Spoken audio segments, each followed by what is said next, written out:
awwalin wassalatu wassalamu ala asyrafil anbiya'i wal mursalin wa ala alihi washabihi ajmain. Puji dan syukur mari sama-sama kita panjatkan kehadirat Allah Subhanahu wa taala. Salawat dan salam kita sampaikan ke pangkuan alam Nabi besar Muhammad sallallahu alaihi wasallam. Yang saya hormati Bapak Ibu Wakil Kepala Sekolah SMA Negeri 3 Samalangan, yang saya hormati ibu-ibu calon guru penggerak angkatan 11 SMA Negeri 3 Samalangan. Baiklah, pada kesempatan ini hari ini Bapak Ibu guru penggerak akan mempresentasikan materinya, yaitu tentang diseminasi budaya positif. Namun sebelumnya kami minta kata sambutan dari Bapak Wakil Kepala Sekolah SMA Negeri 3 Samalangan kepada Bapak Emon. Kami silakan.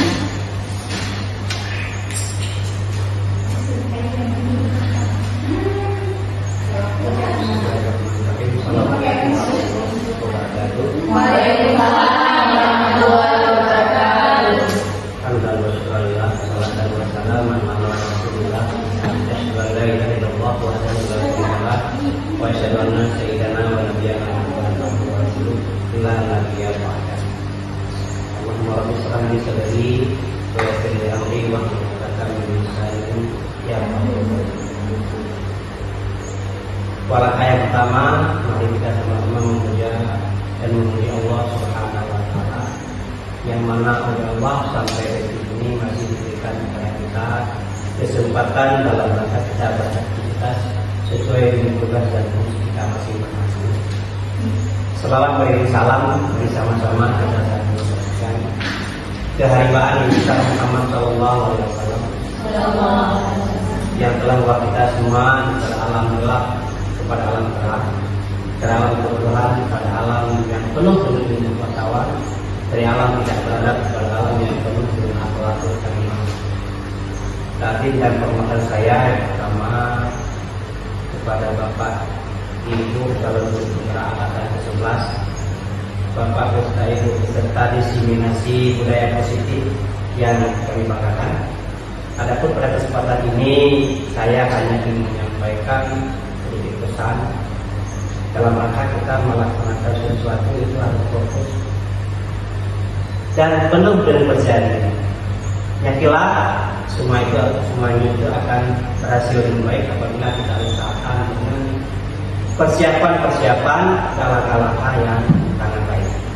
Bapak Ibu yang saya muliakan, karena satu hal yang perlu kita camkan bahwa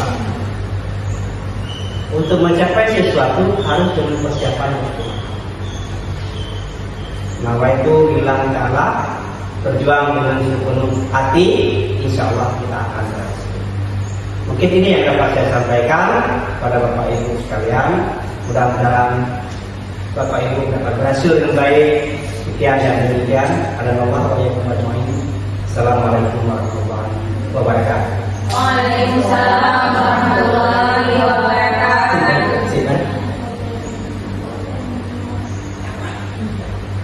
Terima kasih kita ucapkan kepada Bapak Imam Hussein yang sudah menyampaikan sambutannya. Selanjutnya acara ini yaitu diseminasi budaya positif yang akan dipresentasikan oleh ibu-ibu guru penggerak angkatan 11 SMA Negeri 3 Samalangan. Yang pertama yaitu Ibu Rizky Amalia SPD, kemudian selanjutnya Ibu Aklina SPD dan Ibu Husniati SPD. Kepada Bapak Ibu guru penggerak, waktu dan tempat kami silakan.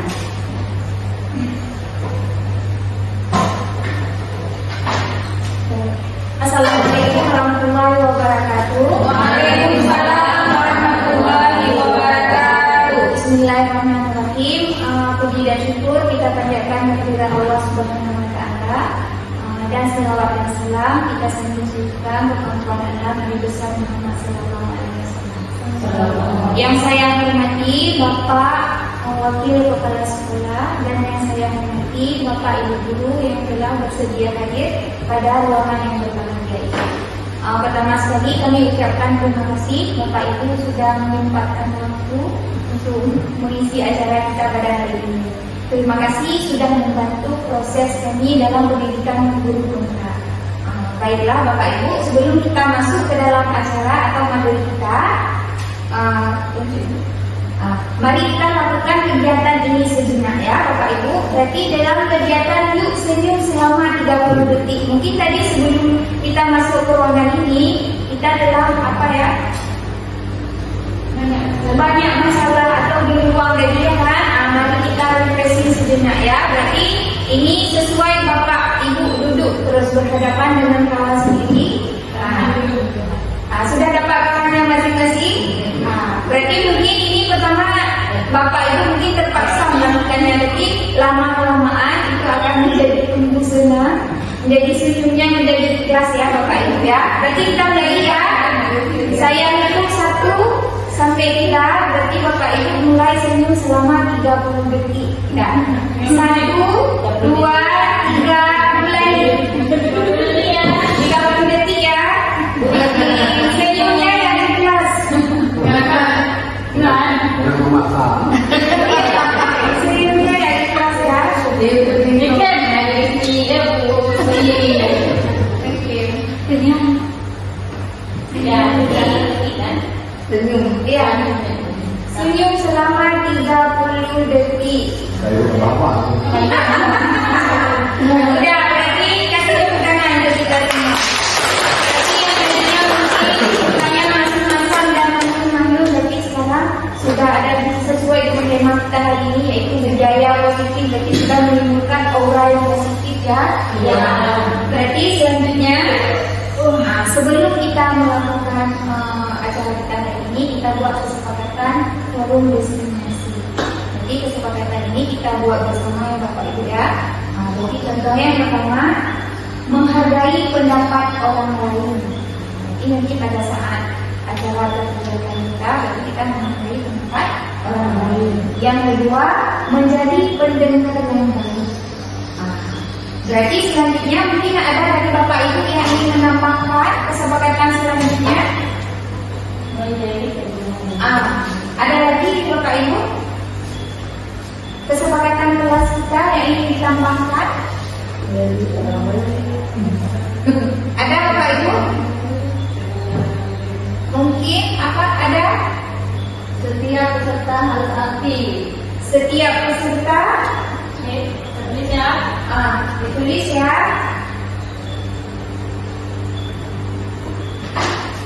Ada tiga. Atau bisa ditulis langsung mana?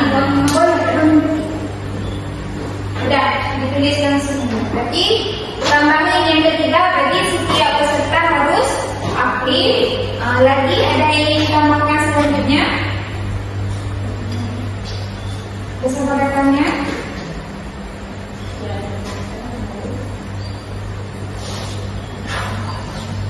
Ada Bapak Ibu? Mungkin pada saat kegiatan berlangsung HP-nya di silent. Boleh Bapak Ibu?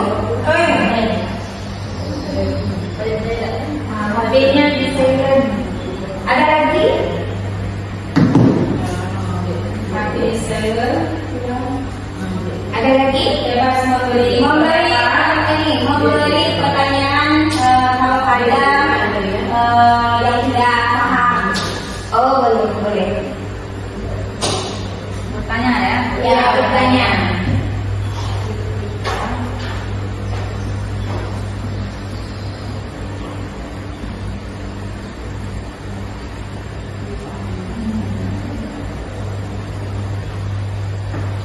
Ya, ada lagi mungkin Bapak Ibu? Apa kita menulis aja? Udah, berarti itu ini. Berarti kesepakatan kita pada hari ini itu yang pertama, menghargai pendapat orang lain, menjadi pendengar yang baik. Setiap peserta harus aktif dalam diskusi, HP-nya disegarkan. Yang terakhir bertanya ketika ada hal yang masih belum dipahami. Baiklah Bapak Ibu, sekarang kita masuk ke materi kita, yaitu tentang budaya positif. Budaya positif di sekolah yaitu nilai dan kebiasaan di sekolah yang berpihak kepada murid agar mereka dapat berkembang menjadi pribadi yang kritis, penuh hormat dan bertanggung jawab sesuai dengan nilai profil belajar Pancasila. Baiklah Bapak Ibu, sebagai guru yang baik, ya kan? Kita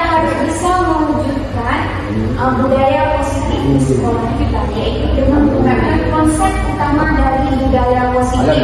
Itu yang pertama yaitu disiplin positif. Next, Bu. Mungkin yang pertama di sini disiplin positif.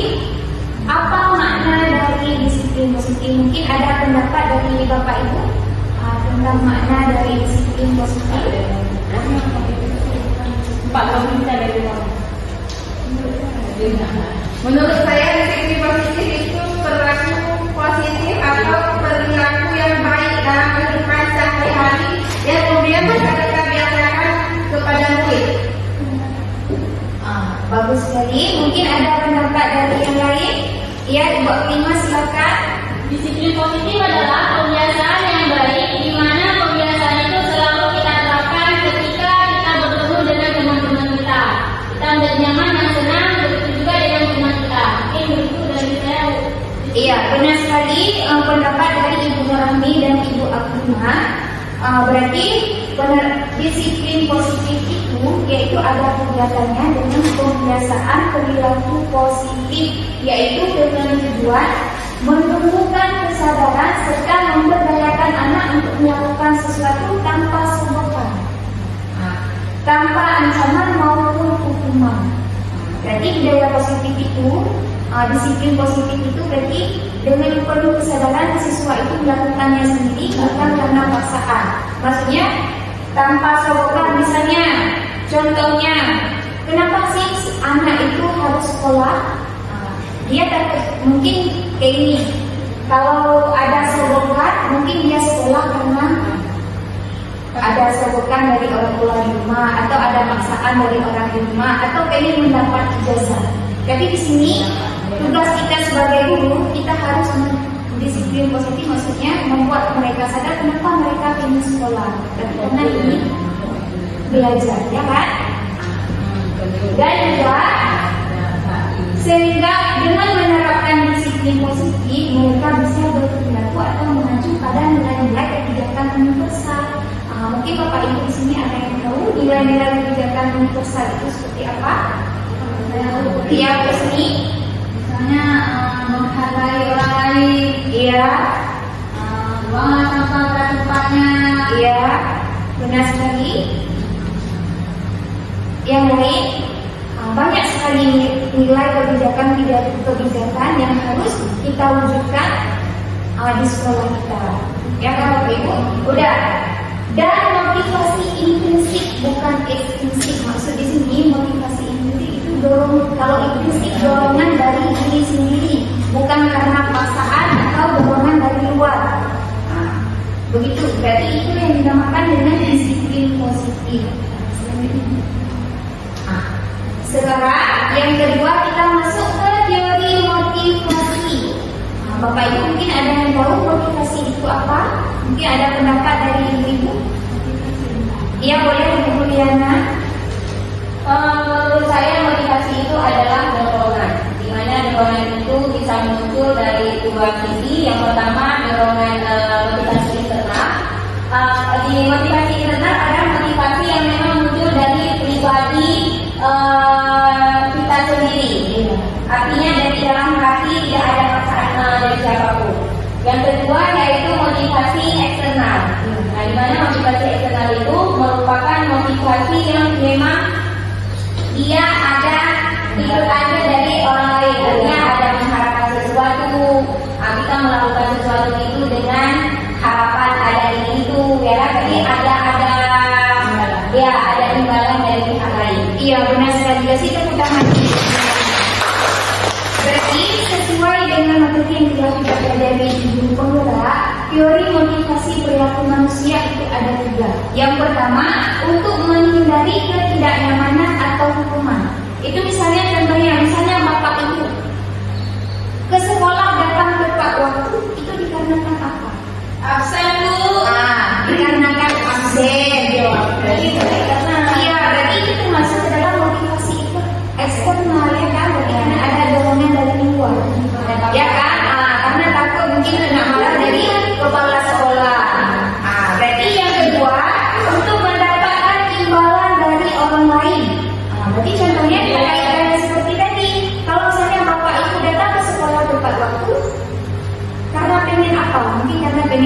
usia, mendapat penghargaan dari disiplin di sekolah, ya kan? Berarti kalau misalnya motivasi ini seperti itu, berarti itu termasuk ke motivasi eksternal. Berarti yang ketiga, untuk menghargai diri sendiri. Berarti kembali lagi yang seperti tadi, kita sekolah datang tepat waktu itu karena apa? Tapi itu dorongan dari diri sendiri, ya kan? Itu sudah menjadi tanggung jawab saya harus disiplin, ya kan? Dan sebagainya. Berarti itu masuk ke motivasi internal. Nah, selanjutnya Bapak Ibu, sekarang di sini ada pertanyaan penting. Menurut Bapak Ibu, setuju atau tidak setuju? Yang nomor 1, hukuman dapat mendisiplinkan anak. Tidak setuju. Mungkin bisa diberikan alasannya Ibu Ismiati. Kenapa Ibu tidak setuju hukuman dapat mendisiplinkan anak? Ibu Ismiati. Mungkin dengan kita menunggu anak itu akan menjadi trauma. Iya. Dan akan menyendiri ya, takut trauma terhadap hukuman yang telah diberikan oleh orang tuanya, oleh guru dan yang lainnya. Iya, benar sekali itu kan Ibu Ismiati. Berarti hukuman dapat mendisiplinkan anak itu sama sekali tidak setuju, ya kan? Udah. Yang kedua, pemberian hukuman dengan hal positif seperti membaca atau membersihkan halaman sekolah dapat meningkatkan disiplin anak. Menurut Bapak Ibu setuju atau tidak? Iya, Ibu Husni. Kalau menurut saya, hukuman sama sekali tidak setuju ya. Karena apapun yang hukuman itu tetap berdampak negatif pada si anak. Ya benar sekali, karena walaupun kita memberi hukumannya dalam bentuk positif, tetap saja itu berlaku untuk jangka pendek aja. Berarti dia melakukan sesuatu karena maksaan, walaupun itu bersifat positif, ya kan? Bukan karena dorongan dari diri sendiri. Dan yang ketiga, memberi penghargaan dapat meningkatkan motivasi belajar anak. Setuju atau tidak? Tidak. Alasannya?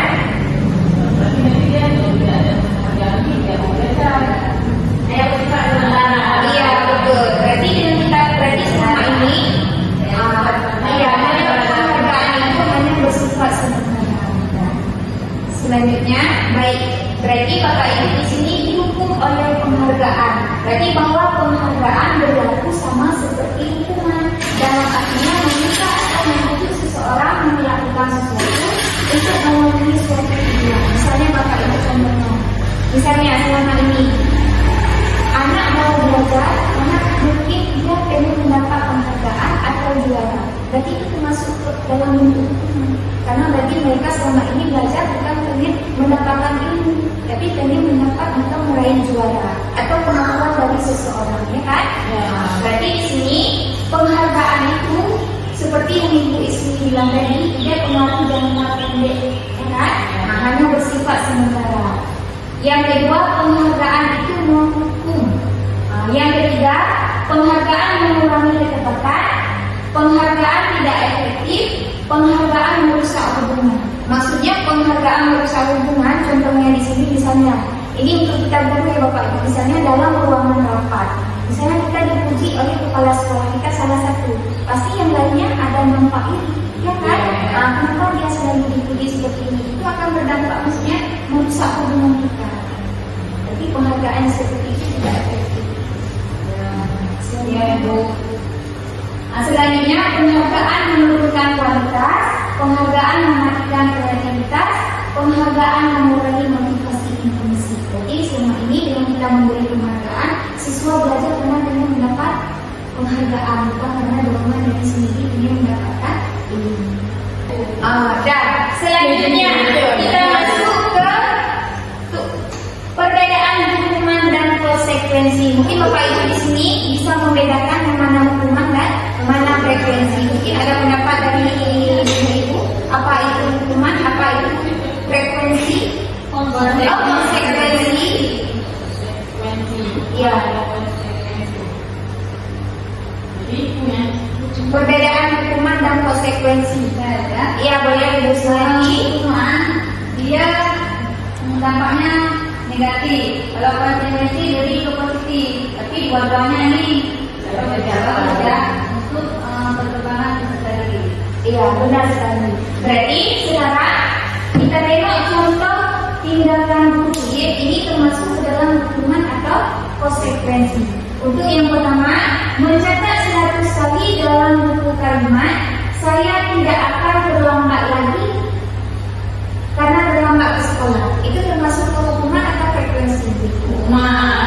Iya, itu termasuk ke hukuman. Nanti kita tengok di depan apa bentuk hukuman ya. Nanti yang kedua, lari mengelilingi lapangan basket 2 kali karena terlambat hadir ke sekolah. Konsekuensi atau hukuman? Hukuman. Kita tengok nanti di depan apa jawabannya ya. Berarti yang ketiga, murid diminta untuk push up 15 kali karena tidak menggunakan masker ke sekolah. Itu bentuk hukuman. Iya, hukuman. Berarti yang selanjutnya menggantikan kertas tugas teman yang telah dicoret-coret. Iya. Selanjutnya membersihkan tumpahan air di meja tulis karena tersenggol pada saat belajar.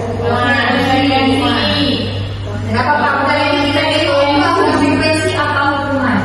Yang terakhir, murid disuruh untuk menggunakan sepatu seharian di sekolah karena tidak menggunakan sepatu hitam. Hukuman. Dah, selanjutnya yang terakhir, lari mengelilingi lapangan basket 2 kali karena terlambat 10 menit untuk pelajaran gereja.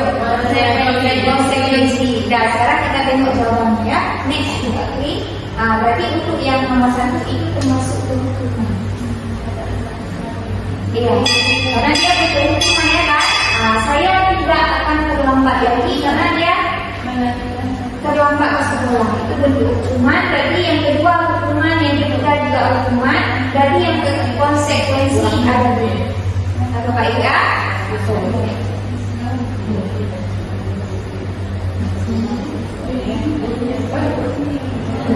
Ya. Sekarang Bapak Ibu kita perhatikan perbedaan hukuman dan konsekuensi. Berarti kalau hukuman sesuatu yang menyakitkan harus terjadi, sedangkan konsekuensi sesuatu harus terjadi. Yang kedua, membuat anak sakit fisik maupun hati untuk jangka waktu yang lama, sedangkan frekuensi dia dalam jangka waktu yang pendek. Yang ketiga, anak membenci kedisiplinan, dengan konsekuensi anak menghargai disiplin. Selanjutnya berarti kalau hukuman itu bentuknya paksaan, sedangkan konsekuensi itu stimulus yang menghargai. Dan yang selanjutnya mendorong anak menyakiti diri sendiri. Kalau konsekuensi mendorong anak agar mudah menyesuaikan diri. Dan selanjutnya konsep diri yang buruk. Untuk konsekuensi itu konsep diri yang baik. Anak belajar untuk menyembunyikan kesalahan, sedangkan konsekuensi anak belajar untuk mematuhi peraturan. Yang terakhir, hukuman itu berarti marah, merasa bersalah, dipermalukan, merasa tidak dihargai, sedangkan konsekuensi kehilangan hak, dibuat tidak nyaman, diasingkan untuk sementara. Menurut Bapak Ibu, mana yang lebih baik, hukuman atau konsekuensi? Berarti sebenarnya dua-duanya sebenarnya tidak bagus ya. Tapi dalam hukuman sama konsekuensi itu lebih baik konsekuensi. Berarti mereka belajar memperbaiki kesalahan mereka. Ya. Baiklah Bapak Ibu, sekarang kita ada refleksi ya.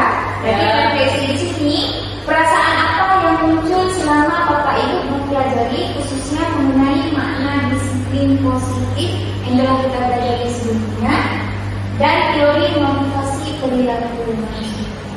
Mungkin ada dari Bapak Ibu yang ingin merefleksikan.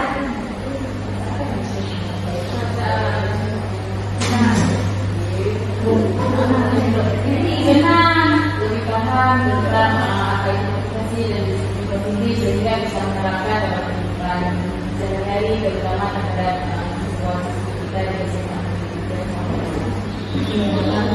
Kasih sekedar itu.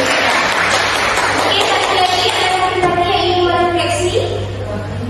Baik, saya Ibu Husni. Baik, perasaan saya yang muncul selama destinasi ini yaitu saya sangat merasa senang dan bahagia karena saya bisa mendapatkan ilmu baru yang sebelumnya belum saya ketahui. Dan insyaallah peserta didik pada saat proses belajar mengajar berlangsung. Iya, terima kasih Bu. Dikasih tepuk tangan Bu. Baiklah Bapak Ibu, untuk selanjutnya yaitu materi tentang keyakinan kelas akan dijelaskan oleh Ibu Atina. Ibu Atina.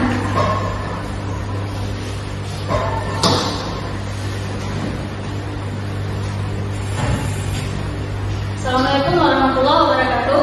Waalaikumsalam warahmatullahi wabarakatuh. Biasa semangat sekali Bapak Ibu ya. Jadi sudah mendengarkan dua budaya positif yang telah disampaikan oleh guru ibu kita, Ibu Rizky Amalia. Dan tadi yang pertama mengenai disiplin positif ya Bapak Ibu. Iya. Dan yang kedua mengenai hukuman dan konsekuensi. Jadi selanjutnya mengenai keyakinan kelas. Materinya adalah keyakinan kelas. Mungkin Bapak Ibu pernah masuk kelas ya? Pernah nggak melihat watak anak-anak di dalam kelas bagaimana? Banyak Banyak ya. Jadi pernah nggak membuat sebuah peraturan di dalam kelas? Hasilnya bagaimana Bapak Ibu? hanya bersifat sementara. Hanya bersifat sementara. Baik, jadi hari ini Bapak Ibu akan mendengarkan sedikit mengenai keyakinan kelas, atau mungkin ada yang pernah mendengar tentang keyakinan kelas sebelum saya sampaikan lebih lanjut? Pernah dengar lebih tapi belum Memahami ya. Jadi ya. Kami kan biasanya buat gerak itu tentang kesepakatan gerak. Apakah sama kesepakatan gerak dengan keyakinan gerak?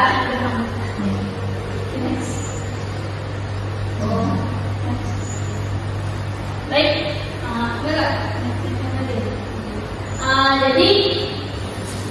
jadi pertanyaannya kesepakatan dengan keyakinan. Jadi untuk kesepakatan itu akan melahirkan keyakinan. Ya, jadi dari kesepakatan nanti yang kita buat akan melahirkan keyakinan. Misal Bapak Ibu dalam kelas membuat sebuah keyakinan kelas diambil dari kata-kata jangan buang sampah sembarangan. Tapi keyakinan kelasnya kita ambil nilai kebajikannya nanti, ya. Kita ambil nilai kebajikannya. Jadi di sini untuk keyakinan kelas adalah nilai-nilai kebajikan atau prinsip-prinsip universal yang disepakati bersama secara universal terlepas dari perbedaan agama, suku, negara, dan bahasa. Jadi di sini kalau nilai kebajikan itu prinsip-prinsipnya universal. Ada yang tahu arti universal itu apa? Oh ya, silakan di sini. Menyeluruh ya. Oke, ada yang lain?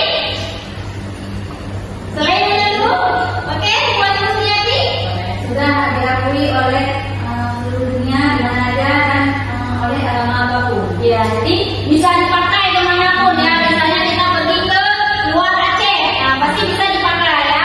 Nah, jadi di sini juga menurut dosen suatu keyakinan akan lebih memotivasi seseorang dari dalam intrinsik. Seseorang akan lebih bersemangat untuk menjalankan keyakinannya daripada hanya sekedar mengikuti peraturan. Baik, next Ibu Rizky. Nah, di sini ada pertanyaan teman-teman dari saya. Apa perbedaan peraturan dan keyakinan? Dia Pak Ibu mungkin pernah dengar peraturan. Ini saya buat peraturan di dalam kelas. Ini keyakinan. Ada yang tahu perbedaan antara peraturan dan keyakinan? Bapak Ibu, sering ya kalau membuat peraturan di dalam kelas ya. Misal, anak-anak ketika mengajar dia asik ngobrol sendiri. Ini kamu jangan ngobrol nanti bla bla bla bla. Pasti ada ya. Jadi bisa dibedakan antara peraturan dan keyakinan. Ada yang tahu kira-kira? Peraturan dan keyakinan. Baik, siapa boleh? Bu Rizky dulu boleh? Kalau menurut saya, kalau peraturan itu hanya dibuat sepihak. Sepihak. Ya, sepihak dari gurunya. Sedangkan keyakinan itu kan kita sepakati bersama. Iya. Ada bukan sesuai. Iya. Baik, dari Bu Husni mungkin? Ya, kalau peraturan itu biasanya dibuat oleh atasan. Kita jelaskan keyakinan ini, misalnya keyakinan kelas. Jadi kita buat antara guru dalam berbagi. Jadi nanti akan disepakati oleh semua kelas tersebut. Ya. Bagus ya, teman-teman jawaban yang harus kita pelajari ini. Jadi peraturannya itu kalau misalnya itu dibuat oleh satu pihak saja. Seperti yang saya katakan tadi, kalau misalnya kita masuk kelas, yang kita buat peraturan itu kita sendiri ya, bukan sama siswanya. Nah kalau keyakinan, nah ini nanti kita buat bersama murid-murid kalau di dalam kelas. Nah kalau di sekolah itu misalnya kepala sekolah membuat keyakinannya dengan guru-guru yang ada di lingkungan sekolah. Baik ya, next Bu Rizky. Nah ini dia. Jadi perbedaan peraturan dengan keyakinan. Keyakinan ini bukan hanya di kelas ya Bapak Ibu ya, bisa juga dibuat di sekolah. Ada keyakinan kelas, ada keyakinan sekolah. Nah untuk peraturan itu misalnya selalu kembalikan buku ke tempatnya. Nah kayak kalau keyakinan kelas kita ambil nilai kebajikannya. Apa yang dapat diambil dari selalu kembalikan buku pada tempatnya? Misal ada anak-anak yang mengambil buku di pustaka. Nah ya kan, dia harus mengembalikan ke tempat semula. Apa nilai kebajikan yang kita ambil dari peristiwa tersebut? Tanggung jawab. Nah ya, seperti itu. Kemudian yang kedua, dilarang mengganggu orang lain. Nah, apa nilai kebajikan yang kita ambil dari peraturan itu? Menghormati orang lain dan diri sendiri. Nah, mungkin Bapak Ibu pernah ya. Kemudian yang ketiga, hadir di sekolah 15 menit sebelum pembelajaran dimulai. Nilai kebajikan yang dituju menghormati orang lain, komitmen pada tujuan dan komitmen pada tujuan. Kemudian dilarang melakukan kekerasan. Nilai kebajikannya apa? Keselamatan.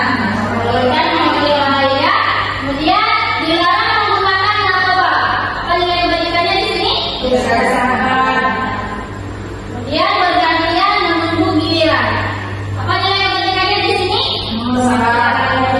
Kan menggunakan masker, kesehatan dan keselamatan, dan jangan berlari di keras atau bodyguard. Itu kebajikannya, nilai kebajikannya adalah keselamatan. Sampai di sini bisa dipahami Bapak Ibu. Nah, tentang keyakinan kelas. Di keyakinan kelas itu nilai kebajikan yang diambil dari sebuah peraturan. Ya, misal ini Bapak Ibu bisa lihat ada 2, 4, 6 ya. Nah, jadi untuk nilai keyakinan kelasnya bisa dilihat. Jadi nggak sah misal dilarang mengganggu orang lain. Jangan kalau di keyakinan kelasnya jangan memakai kata dilarang. Nah ya, jangan memakai kata dilarang. Tapi ambillah nilai kebajikan yang ada di kalimat tersebut. Next, Bu Rizky. Nah ini dia Bapak Ibu. Di suatu kelas untuk membuat suatu keyakinan kelas. Nah ini dia caranya. Ya, keyakinan kelas bersifat lebih abstrak daripada peraturan yang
Jadi manusia itu memiliki kebutuhan dasar. Ada 5 ya kebutuhan dasar manusia. Yang pertama ada survival atau istilah lain namanya bertahan hidup ya. Jadi kita manusia memiliki kebutuhan dasar yaitu bertahan hidup, kemudian cinta dan kasih sayang, kemudian ada kesenangan, kemudian kebebasan dan juga penguasaan ya. Jadi kebutuhan setiap orang itu berbeda-beda ya Bapak Ibu. Mana kita harus berusaha memahami pandangan orang lain tentang dunia. Setiap orang memiliki gambaran yang berbeda-beda. Next, please. Nah, perhatikan Bapak Ibu, ada sebuah kasus di sini. Nah, bisa dilihat Bapak Ibu. Ibu Ria guru kelas 6 SD pemain sedang ibu menghadapi ulang salah satu murid di kelas bernama Agus. Beberapa anak telah datang dan mengugat Agus yang seringkali meminta bekal makan siang mereka dengan paksa. Jika Anda menghadapi situasi seperti Ibu Ria, apa yang akan Anda lakukan? Dan menurut Anda, kira-kira apa alasan Agus melakukan hal tersebut? Ada yang bisa menyelidiki kasus tersebut Bapak Ibu? Baik, Bu, silakan. Mungkin Bu, si Agus ini lapar ya Bu. Lapar ya, jadi dia mengambil makanan lainnya. Ada yang lain kira-kira? Memang seperti itu ya, jadi mungkin karena dia lapar atau dia nggak punya jajan. Nah, ya nggak punya jajan ya. Jadi nggak punya jajan apa lagi kira-kira? Sehingga menyebabkan si Agus ini harus mengambil makanan kawan-kawannya. Karena orang ini mungkin ada pernah mengalami kasus ini di dalam kelas atau di lingkungan sekolah? Belum ya.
kesempatan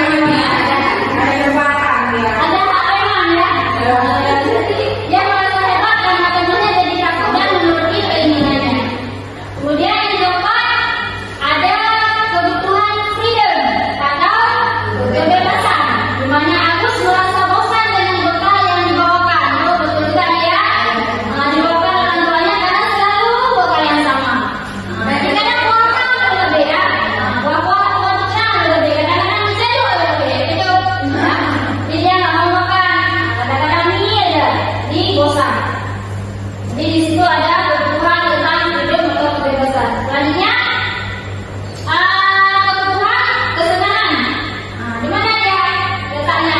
Mungkin Agus hanya iseng dan dia menikmati ekspresi wajah temannya yang sesal. Betul ya, seperti kurang bilang tadi ya, mungkin untuk kesenangan ya. Orang lain menderita dan Ya betul ya. Oke, mungkin sampai di sini pemaparan materi dari saya. Jadi kita akan merefleksi kembali apa yang telah kita pelajari. Menurut Bapak Ibu, pembelajaran apa yang dapat Bapak Ibu pelajari mengenai keyakinan kelas dan kebutuhan dasar manusia? Ada yang tahu kira-kira? Oke, silakan Bu Rizky. Pembelajaran yang dapat saya pelajari mengenai keyakinan kelas. Artinya di sini kita lebih paham cara membuat keyakinan kelas. Jadi keyakinan kelas itu harus kita sepakati antara kita sebagai guru dan siswa tersebut. Jadi keyakinan kelas itu dibuat dalam bentuk bahasa yang positif. Dan dalam pembentukan keyakinan kelas itu dibuatnya jangan terlalu banyak. Jadi siswanya mudah ingat ya. Dan kebutuhan dasar manusia itu seperti tadi mungkin kebutuhan dasar manusia ada dua ya. Berarti ada kebutuhan dasar kasih sayang, kebutuhan kebebasan, kesenangan,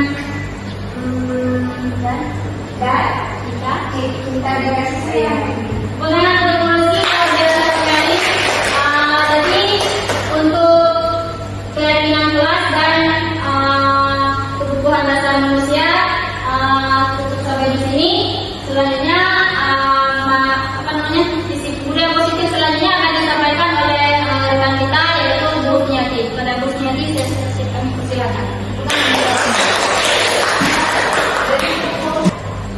Baik, terima kasih saya ucapkan kepada Ibu Bima dan Ibu Rizky Amelia yang sudah memaparkan materi hari ini tentang budaya positif yang luar biasa. Kasih tepuk tangan dulu. Baik, selanjutnya yang kelima yaitu tentang restitusi posisi kontrol guru. Sebagai seorang guru, kita mempunyai posisi kontrol kepada seluruh peserta didik kita. Ya. Dan posisi kontrol tersebut tidak boleh salah kita gunakan. Yang telah Bapak Ibu gunakan selama ini apakah sudah benar? Mari kita lihat pemaparan materi hari ini. Oke. Pernahkah Bapak Ibu melihat atau merefleksikan posisi kontrol apa sajakah yang pernah Bapak Ibu kerjakan, yang sudah Bapak Ibu lakukan terhadap peserta didik di kelas? Pernah Pak belum? Pernah ya. Bagaimana cara Ibu menerapkannya di kelas? Menghukum ya. Biasanya menghukum kalau misalnya siswanya telat, hukum dengan berdiri di depan kelas. Gitu ya, bagaimana? Membentuk harus salaman. Mungkin kalau saya Variasi gitu ya. Tidak tahu saya itu termasuk dalam posisi kontrol yang luar biasa ya Ibu kita ini ya. Baik, berarti untuk hari ini kita akan melihat ada di posisi manakah posisi kontrol kita terhadap peserta didik kita. Kita lihat dulu. Posisi kontrol dulu di sini ada 5 ya. Yang pertama seperti Ibu Bima jelaskan tadi ada penghukum. Nah, penghukum di sini dimaksudkan berarti apabila peserta didik melakukan kesalahan dia harus dihukum oleh guru yang bersangkutan. Kemudian yang kedua pembuat merasa bersalah. Nah, berarti kita ponis, oh kamu selalu begini-begini ya. Nah, itu nggak boleh ya. Kemudian ada posisi kontrol sebagai teman.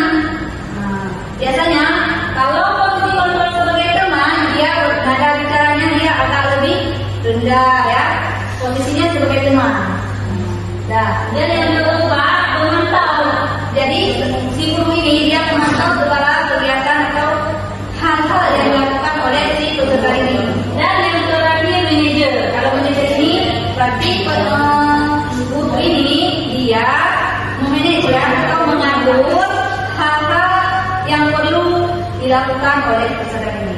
Next. Baik, ini ya. Baik, sebelum kita lanjutkan dengan pernyataan dan siapa yang mengatakan ini, saya bertanya dulu. Di antara 5 posisi kontrol tersebut, posisi kontrol manakah yang seharusnya kita lakukan di dalam kelas? Teman, bagus Bu Diana. Bagaimana dengan yang lain?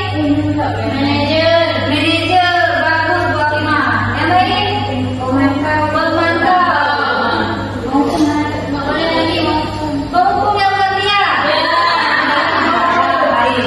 Oke, berarti di antara 5 posisi kontrol ini yang terbaik atau yang seharusnya kita lakukan sebagai seorang guru terhadap peserta didik adalah sebagai manajer, ya. Karena kalau kita posisi kita sebagai manajer, kita akan hanya memanage, ya, artinya mengatur, sehingga siswa ini dia bisa lebih aktif, lebih kreatif dalam menentukan suatu hal, ya. Baik, kita lihat ya pernyataannya. Yang pertama kita lihat, saya kecewa sekali dengan kamu. Nah, berarti ini dia posisi kontrolnya adalah membuat orang mereka bersalah. Ya, padahal si anak ini dia ada alasan tersendiri mengapa dia melakukan kesalahan, misalnya, ya. Kemudian yang kedua, kamu tidak benar-benar melakukannya. Nah, ini pada lagi ya, kita langsung memponis langsung si peserta didik ini, ya, sehingga bisa membuat mental dia bisa down, ya. Baru bisa. Kemudian selanjutnya, ayolah lakukan dari ibu atau bapakmu, misalnya. Berarti itu kan seperti kita berbicara sebagai teman, ya. Pasti ya, betul berbicara. Oke, yang selanjutnya, apakah kamu mau mendapatkan pendidikan hari ini? Nah, berarti kata-kata tersebut dia ada di posisi kontrol dulu sebagai pemantau. Dan yang selanjutnya, bagaimana kamu bisa menyelesaikan masalah ini? Nanti dengan bertanya demikian, jangan dia akan berpikir dan mencari cara bagaimana dia bisa menyelesaikan masalah yang dalam jiwa, ya. Oke, ini posisi kontrolnya itu sebagai manager. Dan yang terakhir, kamu selalu yang paling terakhir. Ini jangan sekali-kali kita lakukan kekerasan. Ini sebagai posisi kontrol penghukum, ya. Oke, paling fatal ini. Oke, next Kristi. Nah, ini kasus yang pertama. Siapa yang mau bersedia mau membacanya? Oke, coba kita. Kasus 1. Pada hari Senin, Pak Harun tidak masuk sekolah. Pak Harun merupakan guru matematika. Saat itu Bu Wati menginginkan Pak Harun. Bu Wati baru 1 tahun menjadi guru SMP. Beberapa murid perempuan, Vivi dan Natali mengerti hal ini dan mulai menggunakan kesempatan dan bersikap seenaknya. Tertawa dan tidak mengindahkan kehadiran Bu Wati. Ibu Wati mencoba menyapa Vivi dan Natali dengan ramah sambil mengingatkan untuk tetap fokus pada tugasnya. Ayolah tugasnya dikerjakan, nanti ibu ditegur bapak kepala sekolah kalau kalian tidak mengerjakan tugas. Tolong bantu ibu ya. Namun Vivi dan Natali malah jadi tertawa. Ibu santai aja Bu. Mereka tetap tidak mengerjakan tugas dan malah mengobrol. Next, Bu. Oke, dari kasus 1 ya. Dari kasus 1 ini, posisi kontrol manakah yang telah dilakukan oleh Bu Wati, ya? Teman, ya. Bagaimana kita bisa mengetahui itu teman? Karena dia di sini menggunakan kata ayolah kalian mengerjakan tugas, ayolah tugasnya dikerjakan. Nanti ibu tegur bapak. Luar biasa, ya. Tolong bantu ibu, ya. Tolong bantu ibu. Baik, berarti pemahaman ibu-ibu di sini luar biasa, ya. Sudah bisa menganalisis posisi kontrol di mana melalui kasus pertama ini. Kita kasih tepuk tangan juga pemirsa. Oke, kasus 2, siapa mau membaca? Saya. Oke, lanjutkan Bu Ana. Anto dan Nino sedang bermain bersama di lapangan basket dan tiba-tiba terlibat dalam sebuah pertengkaran adu mulut. Nino pun menjadi emosi dan mengadakan kontak fisik, menarik kemeja Anto dengan kasar.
dari luar, mengharapkan imbalan atau ketergantungan pada orang lain sebagai teman dan pemantau. Dan yang terakhir, identitas berhasil atau sukses kontrol diri, yaitu menghargai diri sendiri. Posisi kontrol ini ada di manajer. Ini ada beberapa penjelasan ya, bisa Pak Ibu lihat sendiri. Next, terusin. Baik, untuk materi posisi kontrol group ini cukup di sini. Sekarang kita lanjutkan dengan segitiga restitusi ya. Oke, sebelum saya lanjutkan materi segitiga restitusi, pernahkah Bapak Ibu mendengarkan kata segitiga restitusi? Belum. Kalau saya segitiga bahasa kita ada segitiga ya. Oke, segitiga restitusi belum ya. Baik. Di sini segitiga restitusi adalah proses menciptakan kondisi bagi murid untuk memperbaiki kesalahan mereka sehingga mereka bisa kembali kepada kelompok mereka dengan karakter yang lebih kuat. Nah, berarti segitiga restitusi ini bukan cara untuk mencari siapa yang benar, siapa yang salah, bukan membenarkan guru atau menyalahkan siswa, tapi di sini kita mencari jalan keluar dari masalah yang sudah dihadapi oleh siswa ya, menyelesaikan masalah ya, bukan tanpa merugikan siapapun ya. Kemudian melalui restitusi, guru dapat pertama membantu murid menjadi lebih memiliki tujuan, disiplin positif, serta memulihkan dirinya setelah berbuat salah. Nah, kan biasanya ini kan, setelah kita menyelesaikan masalah akan meningkatkan trauma kepada siswa ya. Karena kadang-kadang posisi yang kita ambil itu salah, sehingga bisa mengambil kesimpulan yang salah juga. Kemudian membantu murid untuk jujur pada diri sendiri dan mengevaluasi dampak dari kesalahan yang dilakukan. Kemudian yang terakhir, memberikan peneguran bukan paksaan ya. Di sini beda kalau kita posisi kontrol kita sebagai penghukum, otomatis ini akan kita paksa. Tapi melalui segitiga restitusi ini, si anak dia akan menyadari kesalahannya sendiri tanpa merasa dia dipaksa ya. Next. Kemudian ini ya, ada 3 tahapan dalam segitiga restitusi. Ini ada validasi tindakannya salah, menstabilkan identitas, dan yang terakhir menanyakan keyakinan ya. Lanjut. Yang pertama menstabilkan identitas, yaitu tahapan yang pertama dari segitiga restitusi. Berarti kata-kata yang kita gunakan ketika kita menstabilkan identitas. Yang pertama, berbuat salah itu tidak apa-apa ya. Misalnya gini, ada kasus siswa membolos misalnya di sekolah. Jadi setelah kita panggil dia ke sini, kita ngomong baik-baik. Berarti kalau di tahapan pertama menstabilkan identitas, kita bilang terus berbuat salah itu tidak apa-apa, atau tidak ada manusia yang sempurna, dan saya juga pernah melakukan kesalahan seperti itu. Kita bisa menyelesaikan ini. Bapak atau ibu tidak tertarik mencari siapa yang salah, tapi bapak atau ibu ingin mencari solusi dari permasalahan ini. Kamu berhak merasa begitu ya. Dengan kita berbicara seperti ini, maka si anak dia akan lebih terbuka untuk berterus terang bagaimana kasusnya bisa terjadi ya. Ini ekspresi. Kemudian yang kedua, validasi tindakan yang salah. Nah, setelah kita menstabilkan identitas, langkah yang kedua yaitu menstabilkan tindakan yang salah. Di sini kita tidak akan menyalahkan si anak, tetapi kita harus mencari cara bagaimana dia bisa berterus terang dan terbuka terhadap masalah yang telah dilakukan ya. Maka kata-kata yang perlu kita ucapkan yaitu, kamu pasti punya alasan kenapa melakukan hal itu, atau kamu patut bangga pada dirimu sendiri karena kamu telah melindungi sesuatu yang penting buatmu. Oke, next question. Ini keyakinan, menanyakan keyakinan ya. Langkah segitiga restitusi yang ketiga. Berarti setelah kita menstabilkan identitas, kemudian validasi tindakan yang salah, kemudian yang ketiga yaitu menanyakan keyakinan ya. Kata-kata yang kita gunakan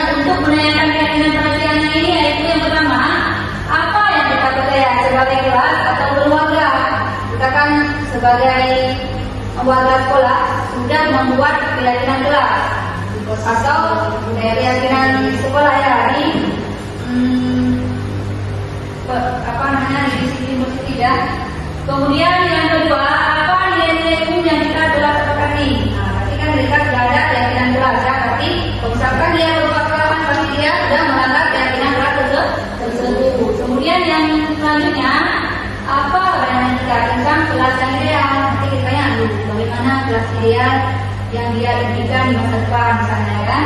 Kemudian yang terakhir, kamu mau jadi orang yang seperti apa? Pasti ketika dia melakukan hal tersebut, dia tidak ingin jadi seperti itu. Dalam bayangannya, dalam impiannya, dia pasti ingin menjadi orang yang lebih baik dari saat itu ya. Oke, next puisi. Oke, hanya ini. Baik, ini kan ada kasus kedua ya. Kasus kedua ini terkait dengan penyelesaian masalah dengan menggunakan segitiga restitusi. Baiklah, setelah saya memaparkan materi tentang segitiga restitusi, kita kembali lagi ke kasus yang kedua ini. Kasus yang sudah dibacakan oleh Bapak Ibu tadi. Oke.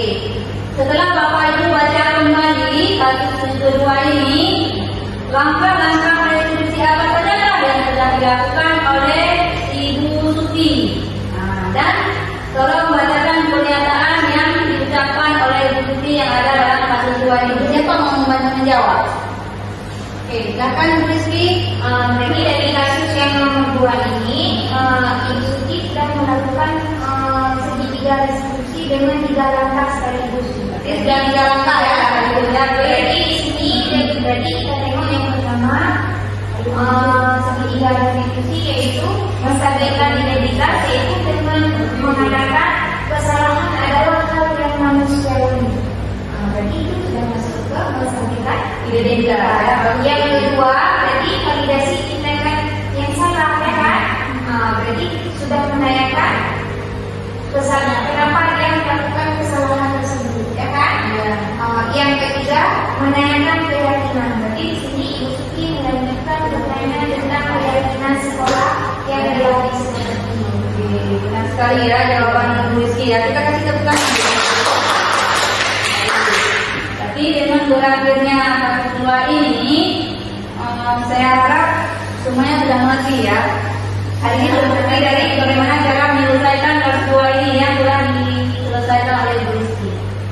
Baiklah, setelah penyelesaian kasus kedua ini, ada yang ingin bertanya? Ibu silakan.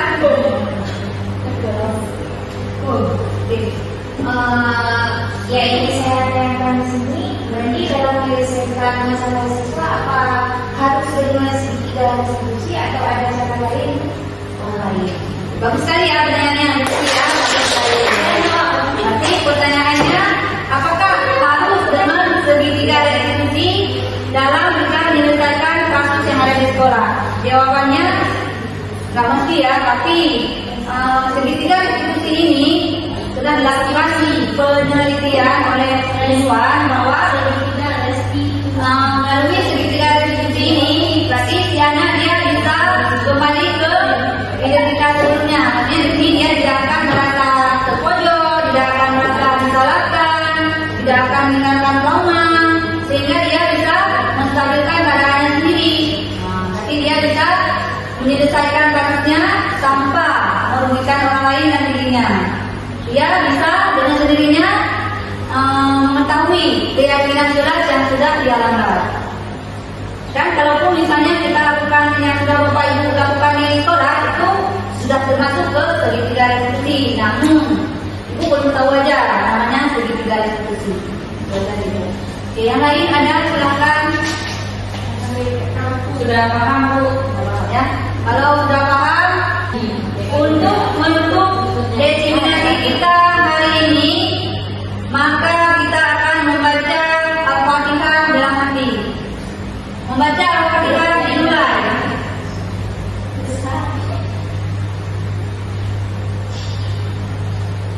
Selesai. Oke, dengan berakhirnya bacaan Al-Fatihah tadi, maka berakhirlah pertemuan kita di sini hari ini. Saya selaku pemateri yang ketiga Mewakili pemateri pertama dan kedua yaitu Ibu Rizky Amelia dan Bu Akimah, mohon diri, mohon maaf apabila ada salah kata. Saya akhiri, Assalamualaikum warahmatullahi wabarakatuh.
Saya sangat senang dapat membuat keyakinan kelas bersama Ibu Rizky Amelia.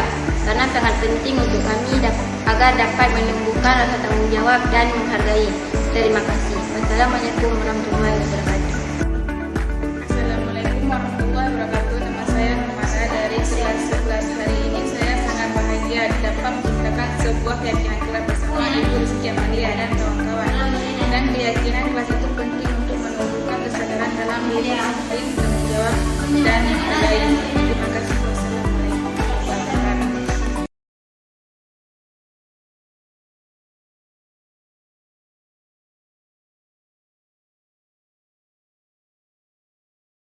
Pagi Saza. Selamat pagi Bu. Bagaimana kabarnya hari ini? Baik Bu. Alhamdulillah. Saza, Ibu dengar belakangan ini kamu sering tertidur di kelas ya? Iya Bu. Menurut Saza sudah berapa kali Saza tertidur di kelas? Sering. Sering. Menurut Saza tidur di dalam kelas itu suatu kesalahan bukan? Iya Bu. Baik Saza, berbuat kesalahan itu manusiawi. Setiap orang pasti berbuat salah. Yang terpenting kita belajar untuk memperbaiki kesalahan tersebut. Setuju tidak Saza? Setuju. Saza, pasti kamu punya alasan kenapa sering tertidur di kelas. Saya sering bergadang dan sering main HP, jadi kurang tidur ketika malam. Baik. Kamu tahu keyakinan kelas yang telah kita sepakati? Tahu Bu. Tidur di dalam kelas sudah sesuai dengan keyakinan kelas kita tidak? Tidak Bu. Menurut Saza, keyakinan kelas apa yang sudah Saza langgar? Saya sudah melanggar karena tidak menghargai guru dan kawan-kawan yang lain. Baik. Menurut Saza, menghargai guru atau kawan-kawan yang lain itu penting tidak untuk Saza? Penting Bu, karena itu bisa membuat saya belajar menghargai orang lain. Baik, menghargai orang lain itu sangat penting dan sangat bermanfaat untuk kita karena itu dapat melatih rasa kepedulian kita terhadap orang lain. Ya Bu, saya menyesal sudah sering tertidur di kelas. Saya mohon maaf sudah sering tertidur di kelas. Baik Saza, sikap yang baik sudah kamu lakukan dengan minta maaf. Menurut Saza, apa yang akan Saza lakukan agar tidak tertidur lagi di kelas?